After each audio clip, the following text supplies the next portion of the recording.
परमेश्वर धन्यवाद इस दिन के लिए, इस समय के लिए हम आपका धन्यवाद करते हैं। सारा आदर में हम आपको देते हैं पिता परमेश्वर। जितने लोग सुनने वाले हैं और देखने वाले पिता परमेश्वर, उन सबको मैं आपको कमिट करता हूँ और कहता हूँ कि पिता परमेश्वर आपकी मर्जी उनके जीवनों में और हमारे जीवन में होने पाए। और पवित्र आत्मा, ये जो ये सेशन है इस वक्त आप टेक कंट्रोल, इस सेशन का आप कंट्रोल करिए। धन्यवाद करते हैं और पिता परमेश्वर आपका अभिषेक छोड़ते हैं, अनॉइंट दीस लिप्स। और पिता परमेश्वर ये मैं सेशन आपको कमिट करता हूँ यीशु मसीह के नाम से, आमीन आमीन। हम देखते हैं सभा उपदेशक और उसका 3रा अध्याय और उसका पहला वचन। ये ऐसे कहता है, हर एक बात का एक अवसर और प्रत्येक काम का जो आकाश के नीचे होता है एक समय है। किस बात का? हर एक बात का एक अवसर और प्रत्येक काम का जो आकाश के नीचे होता है एक समय होता है। हमको आज एक बात ये जान लेनी है कि अगर हम लोग ये सोचते हैं कि हमारा साथ ये क्यों नहीं हुआ, तो परमेश्वर को जानने वाले और उद्धारकर्ता यीशु मसीह को अपना उद्धारकर्ता जानने वाले सभी मसीह भाई, विश्वासी भाइयों से मैं एक बात ये कहना चाहूँगा कि परमेश्वर के राज्य में हम लोगों के साथ जो कुछ भी होता है वो समय के अनुसार होता है, क्योंकि इसमें ऐसा ही लिखा है कि हर एक बात का एक अवसर और प्रत्येक काम का जो आकाश के नीचे होता है एक समय है। आप ये मत सोचिए अगर आपका ये काम नहीं हो रहा है, ये मत सोचिए कि ऐसा क्यों हो गया, कि हमारे कोई पाप किया था या परमेश्वर खुश नहीं। ऐसा नहीं है, it's a lie of the devil. ये शैतान का झूठ है जो हमको क्या करता है, हमको डेविएट करता है, हमारे अंदर परेशानी लाता है, ये वो है। लेकिन परमेश्वर हमारा सच्चा है और जो उसने हमसे कहा है। और मैं आपको एक चीज़ ये बताना चाहूँगा जो हमारे परमेश्वर का है, वो पहला कुरिन्थियों और उसका 14 अध्याय, 1 Corinthians चैप्टर 14 और वर्स हम देखेंगे 33, क्योंकि ये है कि एक समय है, हर बात का एक समय है। कई बार हमारे जब समय नहीं होता तो हम क्या सोचते हैं, तो आप चलिए देखिए वचन क्या कहता है। 1 Corinthians चैप्टर 14 वर्स 33 ये कहता है, क्योंकि परमेश्वर गड़बड़ी का नहीं परंतु शांति का परमेश्वर है। क्या? परमेश्वर गड़बड़ी का नहीं। इंग्लिश वाली बाइबल में लिखा है, For God is not the author of confusion, but of peace. For God is not the author of confusion. परमेश्वर किसी बात पे कंफ्यूजन नहीं लाता है। अगर आप ये सोचते हैं कि हमारे साथ ऐसा क्यों नहीं हुआ, परमेश्वर किसी बात पे कंफ्यूजन नहीं लाएगा। हमको एक चीज़ ये जाननी है कि परमेश्वर जो हमारे साथ करेगा वो एक निश्चित समय के अनुसार करेगा जब हमारा टाइम आएगा। तो इसलिए बोलिए, अगर कुछ भी है ये बोलिए, my time is yet to come, मेरा समय आने वाला है। बोलिए, जब आप कहेंगे, या आपका विश्वास उस परमेश्वर के प्रति है, वो परमेश्वर जो हमसे बातें करता है, वो हमको बतलाता है कि देखो अभी समय आने वाला है, और जब वो समय आएगा तभी हमारा कार्य होगा। इसलिए कभी इस बात में कभी वो मत सोचिए कि ऐसा क्यों हो रहा है, क्यों नहीं हो रहा है मेरे साथ। अगर हम एक वचन पढ़ेंगे, नीति वचन उसका 27 और 19 वचन, proverbs chapter 27 verse 19, it says, ऐसा कहता है, जैसे जल में मुख की परछाई मुख को प्रकट करती है, वैसे ही मनुष्य का मन मनुष्य को प्रकट करता है। क्या? जैसे जल में मुख की परछाई, जब हम पानी में अपना मुंह देखते हैं तो वो कैसा दिखता है?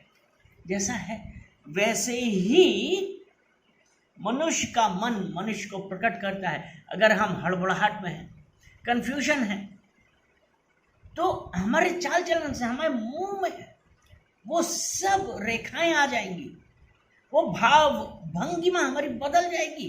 इसका मतलब क्या है कि हमने परमेश्वर के ऊपर विश्वास नहीं किया। लेकिन अभी हमने पढ़ा कि परमेश्वर कंफ्यूजन वाला परमेश्वर नहीं है। परमेश्वर हमारा सब काम अपने समय पे करेगा। इसलिए प्रियो, एक चीज हमेशा ध्यान रखिए कि जो हमारा परमेश्वर है वो हर काम अपने समय के अनुसार करता है, और वो जो हमारा मन जानता है, जो वो परमेश्वर हमारा अंत हमारे जन्म से पहले ही से जानता है, वो परमेश्वर ये जानता है कि हमारे लिए क्या भला है और क्या बुरा है। जब हम आज उस परमेश्वर के लिए हम धन्यवाद देते हैं और कहते हैं कि परमेश्वर हमारी मर्जी नहीं वरन आपकी मर्जी हमारे जीवन में होने पाए, तो इसलिए जब हम उस परमेश्वर का ध्यान करते हैं, कहते हैं कि धन्यवाद परमेश्वर, धन्यवाद। और अभी हम पढ़ेंगे पहला कुरिन्थियों उसका 15 अध्याय और उसका 33 वचन। 1 Corinthians chapter 15 and verse 33 ये कहता है, धोखा ना खाना, बुरी संगति अच्छे चरित्र को बिगाड़ देती है। धोखा ना खाना, अगर परमेश्वर ने कहा है कि समय पे होगा तो वो होगा।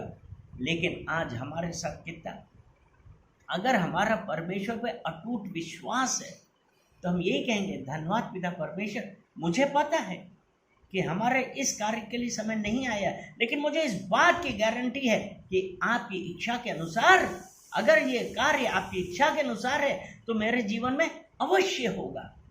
कितने साथी लोग हैं, कितने लोग हैं आपको ये कहने लगते हैं कि तुमने जरूर कोई गड़बड़ करी होगी। यानी कि वचन ने यही कहता है ना कि धोखा ना खाना, बुरी संगति अच्छे चरित्र को बिगाड़ देती है। और वो जो हम परमेश्वर पे भरोसा करके, परमेश्वर पे विश्वास करके चलने वाले हैं, तो हमारे साथ जो हमारी संगति है, संगति बिगाड़ती है। तो इसलिए प्रिय, ये जरूरी है कि हम संगति किसके साथ कर रहे हैं, हम संगति किसके साथ कर रहे हैं। ध्यान दीजिए, देखिए आप किन लोगों के साथ आप रह रहे हैं, किन लोगों के साथ आप बातें कर रहे हैं, किन लोगों के साथ आपका उठना बैठना है, कैसे लोग आपके जीवन में आ गए हैं और आप उनको कितना टाइम दे रहे हैं। कोई किसी की मजबूरी नहीं होती है, क्योंकि हमने कई बार सुना है लोग कहते हैं भाई क्या करें, उसके साथ तो रहना तो मेरी मजबूरी है। ऐसा नहीं है, परमेश्वर रास्ता निकालने वाला है, परमेश्वर आपका रास्ता निकालने वाला है, और परमेश्वर आपको रास्ता देगा, रास्ता बनाएगा। और वो कहेगा, परमेश्वर कहेगा रास्ता बनाने वाला तो मैं हूं, हम क्यों चिंता करें, हम क्यों किसी की चिंता करें, जब आज हमारा परमेश्वर कह रहा है कि मैं तुम्हारे लिए रास्ता निकालूंगा। तो क्या हम इस बात के लिए विश्वास करेंगे? क्या हम कह सकते हैं, हम कह सकते हैं कि मेरे परमेश्वर ने मेरे लिए रास्ता निकाल दिया है? और एक वचन हम लोग एक और पढ़ेंगे, और वो भी पहला कुरिन्थियों उसका 10 है और उसका 13 वचन। एक वचन हम लोग और पढ़ते हैं, 1 Corinthians chapter 10 और उसका 13। ये है, तुम किसी ऐसी परीक्षा में नहीं पड़े जो मनुष्य के सहने से बाहर है। परमेश्वर सच्चा है और वह तुम्हें सामर्थ्य से बाहर परीक्षा में ना पड़ने देगा, वरन परीक्षा के साथ निकास भी करेगा कि तुम सह सको। तो अगर हमारी संगति गलत होगी तो हमारे मुंह पे भाव भंगिमा बदल जाएगी। लेकिन आप ये देखिए कि हम अगर किसी परीक्षा में भी पढ़े हैं, क्योंकि परमेश्वर का वचन यहाँ पे सीधा कहते हैं तुम किसी ऐसी परीक्षा में नहीं पड़े जो मनुष्य के सहने से बाहर है। परमेश्वर सच्चा है, वह तुम्हें सामर्थ्य से बाहर परीक्षा में ना पढ़ने देगा। हम उसी परीक्षा में पढ़ेंगे जो भाई सामर्थ्य के अंदर है, और परमेश्वर हमको रास्ता दिखाएगा उसे बाहर निकलने का। इसलिए प्रियजन, अपनी संगति के ऊपर ध्यान दीजिए। इसलिए विश्वासियों के साथ, जो परमेश्वर पर भरोसा रखने वाले हैं, उनके साथ आप अपनी संगति रखिए, क्योंकि संगति आदमी का चरित्र दिखाती है आप किसके साथ चल रहे हैं। क्योंकि जो भी हमने वचन पढ़ा कि जल में देखने पे वैसे ही, इसलिए अपने आप को बदलिए। और चलिए हम लोग प्रार्थना करते हैं। पिता परमेश्वर, मैं आपका धन्यवाद देता हूँ, सारा आदर महिमा हम आपको देते हैं। पिता परमेश्वर, आपने अपने वचनों के द्वारा हम लोगों से बातें करी और उसमें यह बतलाया कि हमको हमारी संगति ये देखनी है कि हमारी संगति किसके साथ है। पिता परमेश्वर, हम धन्यवाद देते हैं और सब सुनने वाले और सब देखने वालों के लिए प्रार्थना करते हैं कि पिता परमेश्वर, अगर उनके साथ कोई हिंड्रेंस है या कोई संगति की वजह से या कोई नेगेटिव थॉट्स हैं, पिता परमेश्वर आपने कहा है 1 कोरिन्थियंस 10:13 में 10:13 में कहा है कि आप हमको उस परीक्षा के साथ निकास भी हो पाएगा जो हम सह सके। पिता परमेश्वर, हम धन्यवाद देते हैं क्योंकि आपने हमको किसी ऐसी परीक्षा में नहीं पड़ने दिया। पिता परमेश्वर, हम धन्यवाद देते हैं, सारा आदर महिमा हम आपको देते हैं, यीशु मसीह के नाम से, आमीन।